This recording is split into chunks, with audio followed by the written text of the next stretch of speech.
Film ini berlatar belakang pada tahun 1868, di mana sedang terjadi perang Boshin di daerah Kyoto, tepatnya di pergunungan Toba Fushimi. Pasukan Shinsengumi ini dipimpin oleh seorang samurai yang bernama Saito Hajime.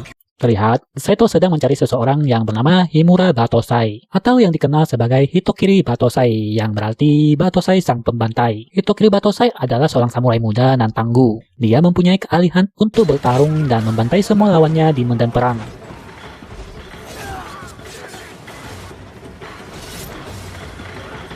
Di tengah pertarungan, terdengar suara teriakan kemenangan yang dikumandangkan oleh pihak Shinsengumi. Kemenangan ini juga menandakan dimulainya era baru.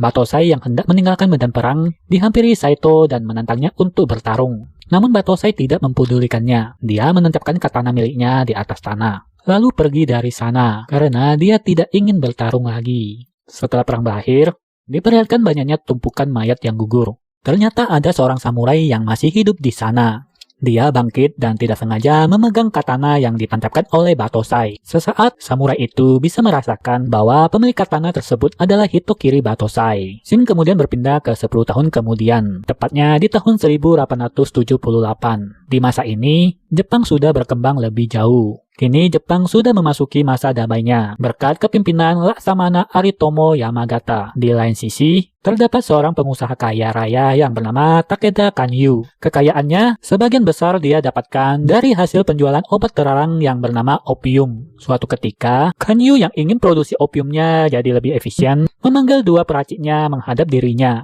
Di sini dia akan memilih salah satu di antara mereka untuk dibunuh. Orang yang akan dibiarkan hidup adalah seorang wanita Hawaii bernama Takani Megumi. Sadar dirinya akan dibunuh, si pria itu lalu melarikan diri dari sana. Dan saat anak buah Kanyu hendak mengejarnya, Kanyu justru merang dan berkata akan ditangani oleh Batosai. Keesokan harinya, pihak berwajib yang dipimpin oleh Saito pun menyelidiki pembunuhan tersebut. Saito yang pernah terlibat dengan Batosai asli pada 10 tahun silam mengetahui kalau pembunuhan tersebut bukan ulah Batosai. Di lain tempat, Batosai yang asli, yang sekarang memakai nama Kenshi ini, melihat sebuah poster yang memberitahukan bahwa ada seseorang misterius yang menggunakan nama Batosai untuk membunuh. Tiba-tiba dia ditodongkan sebuah katana kayu oleh seorang adik manis dan cute yang bernama Kamiya Kaoru. Karena Kaoru mengira kalau yang berdiri di sana adalah sosok Batosai yang dimaksud di poster tersebut. Dikarenakan dia membawa sebuah katana, lalu Kaoru pun menyerang dirinya.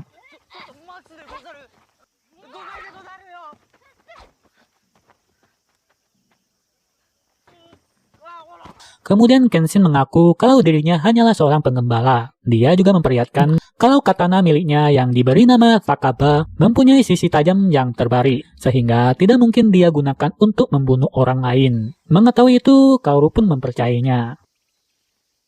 Kembali ke Saito, dia terlihat mendatangi kediaman Kanyu. Karena dia menduga kalau orangnya Kanyu lah yang telah memakai nama Batosai untuk membunuh pria dalam kasus yang dia tangani. Sebab pria yang mati terbunuh itu adalah seorang polisi yang menyamar. Tetapi karena tidak adanya bukti, maka Saito tidak bisa melakukan penangkapan terhadap Kanyu. Malamnya, Kanyu dikejutkan dengan kabar bahwa Megumi telah melarikan diri. Kanyu lalu menyuruh salah satu bawahannya yang bernama Udo Jin-e untuk mencari keberadaan Megumi. Dan Udo Jin-e lah orang misterius itu yang selama ini membunuh dengan mengaku-ngaku sebagai Batosai. Dia adalah samurai yang selamat pada awal film. Hingga sekarang, dia memakai katana miliknya Batosai saat dia dapatkan pada 10 tahun silam. Megumi yang kabur dari Kanyu pergi ke kantor polisi untuk mencari perlindungan. Tapi di saat itu juga, tempat itu diserang oleh Jin-e yang sedang mencari keberadaan Megumi. Dia membunuh semua polisi di sana yang mencoba menghalangi dirinya. Megumi mengambil kesempatan yang ada untuk melarikan diri. Alhasil, setelah Jin-e menghabisi semua polisi di sana, dia tidak mendapatkan Megumi. Di perjalanan, Kaoru melihat seorang polisi yang jatuh dari atas jembatan. Lalu ada juga Udo Jin-e yang menyusul dari belakang. Kaoru yang menyadari kalau sosok tersebut adalah Batosai di dalam poster, langsung mengeluarkan katana kayu untuk menantangnya. Tapi Kaoru sama sekali bukan tandingannya Jin-e. Dan saat Jin-e hendak menghabisi nyawa Kaoru, beruntung Kenshin dengan gesitnya datang dan menyelamatkan Kaoru. Melihat bekas luka dan kelincahan orang tersebut, Jin-e bisa mengetahui bahwa orang tersebut adalah sosok sang pembantai legendaris. Tak berapa lama, kepolisian sampai ke tempat itu. Lalu Kenshin membawa Kaoru pergi dari sana. Mereka pergi ke dojo-nya Kaoru. Di sana Kaoru menceritakan, dahulu tempat itu adalah sebuah sekolah. Dulunya mereka memiliki banyak murid. Tapi setelah ayahnya meninggal, akibat ulahnya Batosai, atau yang sekarang kita ketahui si Jin-e, saat ini hanya tersisa satu murid saja, yaitu seorang bocil yang bernama Myojin Yahiko. Keesok harinya, ada sekelompok orang yang mendatangi dojonya Kaoru untuk berniat membeli dojo tersebut. Karena Kaoru tidak ingin menjualnya, sekelompok orang itu pun mengobrak-abrik dojo itu.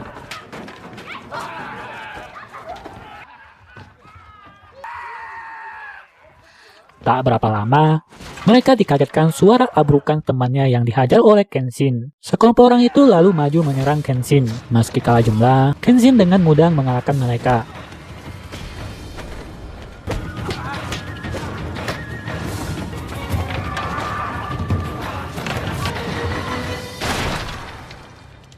Lalu Kenshin memberitahukan gaya pedang Batosai yang digunakan untuk melawan musuh yang banyak. Mendengar itu semuanya jadi terkejut. Karena secara tidak sadar, Kenshin menegaskan kalau dialah sosok Batosai pembantai di masa lalu. Lalu dia melumpuhkan para pengacau itu.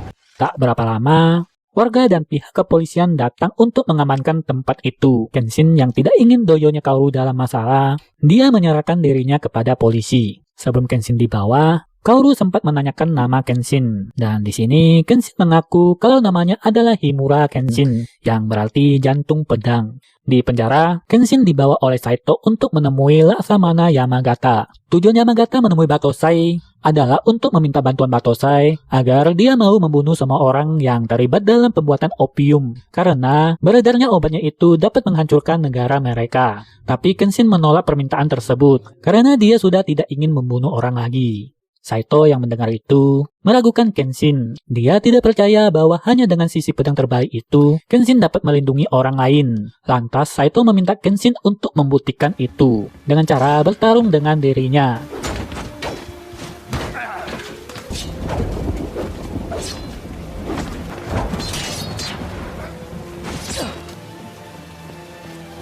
Melihat Kenshin yang tidak melawan, akhirnya Yamagata menghormati keputusan Kenshin. Dia membiarkan Kenshin pergi dari tempat itu sembari meminta maaf. Di sisi lain, Megumi yang berhasil kabur dari kejaran Jin-e secara tidak sengaja bertemu dengan Yahiko. Lalu dia memohon agar Yahiko menolong dirinya.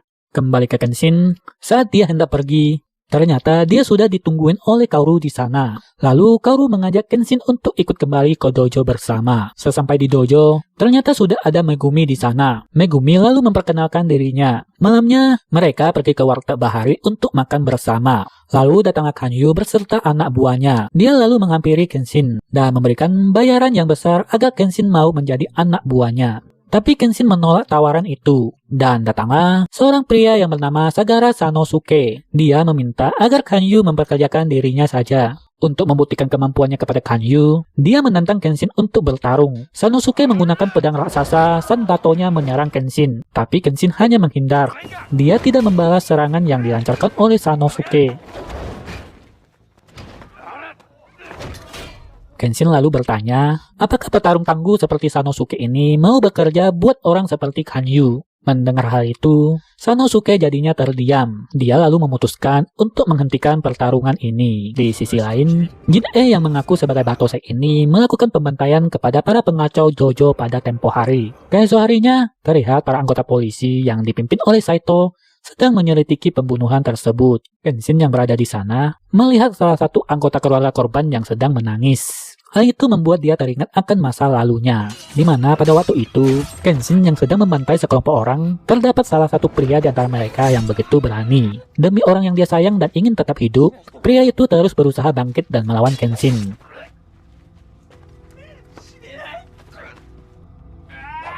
Hingga akhirnya, dia berhasil melukai wajah Kenshin. Dan itulah luka pertama yang diterima oleh Kenshin. Sementara luka kedua diperoleh dari istri yang dibunuh olehnya. Semenjak saat itu, dia jadi mempertanyakan apakah pembantaian yang dilakukan selama ini adalah demi perdamaian yang dia inginkan atau merupakan sebuah kesalahan. Berbeda dengan masa lalunya, kini kehidupan Kenshin terlihat jauh lebih damai. Dia menjalani hari-hari yang begitu tenang di dojo bersama yang lain. Hingga suatu hari, para warga di sekitar termasuk juga Sanosuke datang ke dojo Kaoru. Karena secara tiba-tiba, banyak penduduk di sana terkena penyakit yang aneh. Kaoru dan lainnya mencoba memberikan pertolongan kepada warga. Megumi yang ahli di dalam pengobatan akhirnya berhasil memberikan pertolongan kepada penduduk di sana. Kenshin lalu mendatangi Megumi untuk mengetahui apa yang sebenarnya terjadi. Ternyata sumber air penduduk di sana sudah diracunin oleh Kanyu. Tak disangka, Megumi ini berasal dari keluarga dokter yang cukup terhormat. Tapi semua anggota keluarganya telah mati terbunuh saat perang dahulu. Demi bertahan hidup, Megumi akhirnya bekerja kepada Kanyu dan menjadi wanita simpanannya. Dia juga membantu Kanyu untuk membuat opium, hingga membuat orang-orang menjadi kecanduan untuk mengonsumsi obat terlarang itu. Malam harinya, Kenshin terus memikirkan kelakuan Kanyu hingga dampak negatif yang akan dihasilkan nantinya. Lalu dia memutuskan untuk mendatangi kediaman Kanyu. Sanosuke yang mengetahui hal itu memutuskan untuk ikut membantu. Di saat yang bersamaan, Kaoru menemukan surat yang ditinggalkan oleh Megumi yang memberitahukan dia telah pergi dari dojo. Ternyata Megumi telah kembali ke kediaman Kanyu. Kanyu yang senang lalu menyambut Megumi. Akan tetapi, ternyata tujuan Megumi ke sana adalah untuk membunuh dirinya.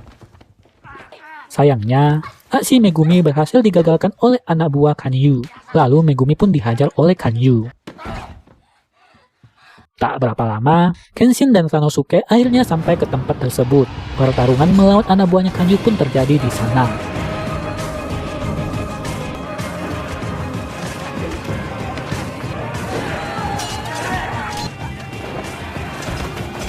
Selain mengincar Kanyu, mereka berdua juga hendak menyelamatkan Megumi.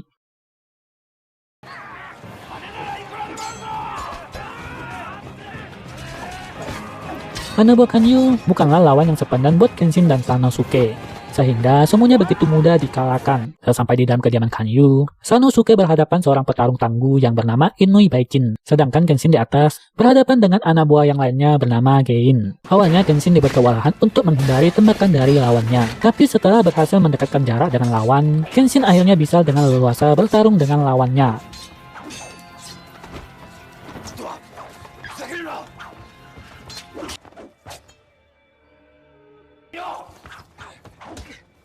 Hingga akhirnya, baik Kenshin ataupun Sanosuke berhasil mengalahkan lawannya masing-masing.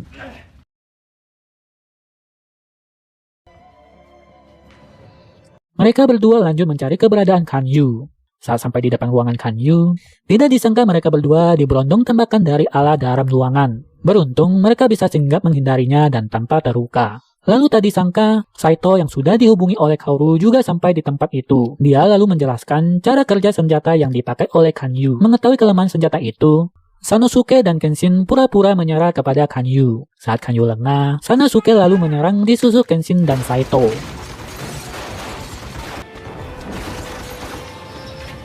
Akhirnya Kanyu berhasil ditangkap. Kenshin lalu bergegas pergi menyelamatkan Megumi. Megumi lalu memberitahukan Kenshin kalau Jin-e sang batosai palsu telah menangkap Kaoru.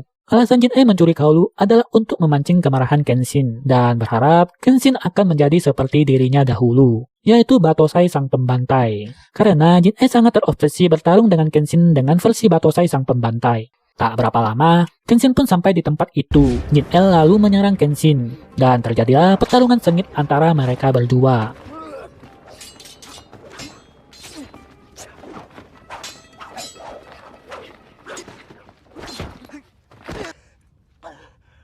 Jin-e yang merasa Kenshin tidak mengeluarkan kemampuan terbaiknya, berusaha membuat Kenshin marah. Dia lalu menggunakan jutsunya untuk melumpuhkan paru-paru Kaoru agar Kenshin bisa bertarung serius. Karena untuk menyelamatkan Kaoru, Kenshin hanya punya dua cara, yaitu Kaoru yang mati atau membunuh sang pengguna jutsu, yang tak lain adalah Jin-e sendiri. Demi bisa menyelamatkan Kaoru, Kenshin akhirnya marah. Dia berniat mengingkari sumpahnya untuk tidak membunuh lagi.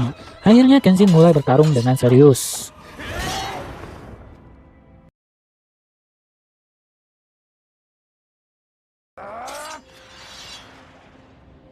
Setelah melukai Jin-e dengan cukup parah, Kenshin akhirnya mematahkan persendian tangan kanan Jin-e. Dan karena tidak ada pilihan lain, Kenshin terpaksa membalikkan sisi tajam katananya untuk menghabisi Jin-e. Tepat saat Kenshin hendak menebaskan katananya, Kaoru berteriak menghentikan Kenshin. Kaoru meminta agar Kenshin tidak membunuh lagi.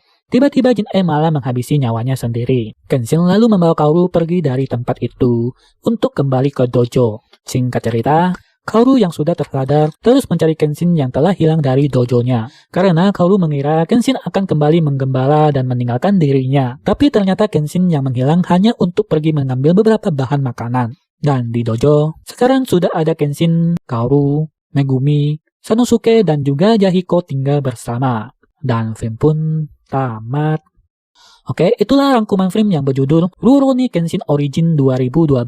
Dan bagi kalian yang suka cerita seperti ini, silahkan subscribe aja channel ini. Kedepannya, saya akan merangkum lanjutan Rurouni Kenshin lainnya. Dan jika kalian merasa bingung dan adanya yang tidak dimengerti, silahkan tinggalkan saja komentar kalian di bawah. Jika ada waktu, saya akan membalas dan menjawab pertanyaan kalian.